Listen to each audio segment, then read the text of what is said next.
Michel Bussy, ça marche très bien, vous êtes populaire, vous êtes numéro 1 des ventes déjà en ce moment et vous réclamez de la littérature populaire. Quel sens vous donnez à cet adjectif ?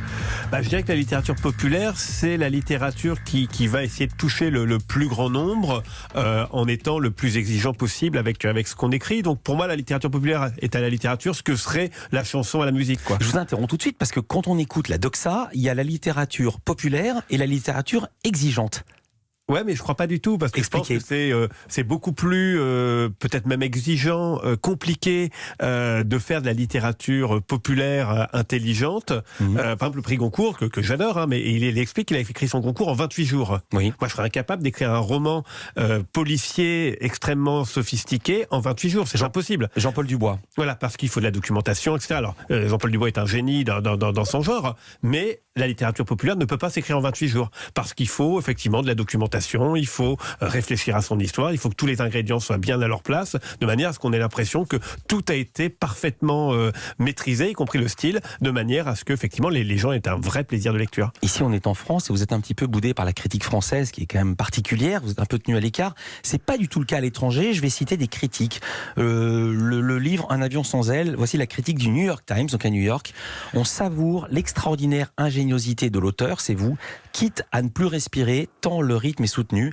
Et la critique du Sunday Times, là c'est à Londres, Bussy casse tous les codes dans ce livre.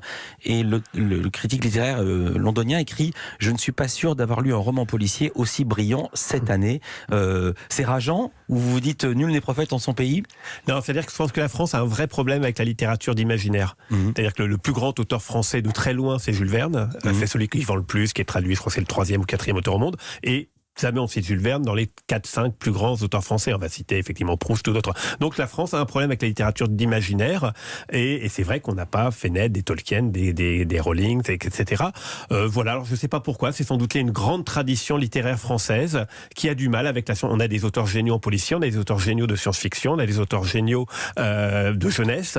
Et pourtant, effectivement, ils n'ont pas la même reconnaissance que peuvent avoir des auteurs classiques plus réalistes. Mais il y a peut-être le nouveau roman qui est passé par là, avec des romans sans personnages, sans histoire, sans même parfois un nom. Ouais, il y a eu ça. Il y a effectivement toute une tradition du roman réaliste, naturaliste même au 19e. Et puis il y a aussi un milieu littéraire. Alors c'est très bien parce que ça donne à l'étranger effectivement on envie la France pour ce côté extrêmement prestigieux, voire élitiste de la littérature. Mais du coup on néglige aussi que les plus gros vendeurs à l'étranger, c'est Bernard Werber, c'est Guillaume Musso, c'est Marc Lévy, et qui sont réellement les vrais ambassadeurs de la littérature à l'étranger.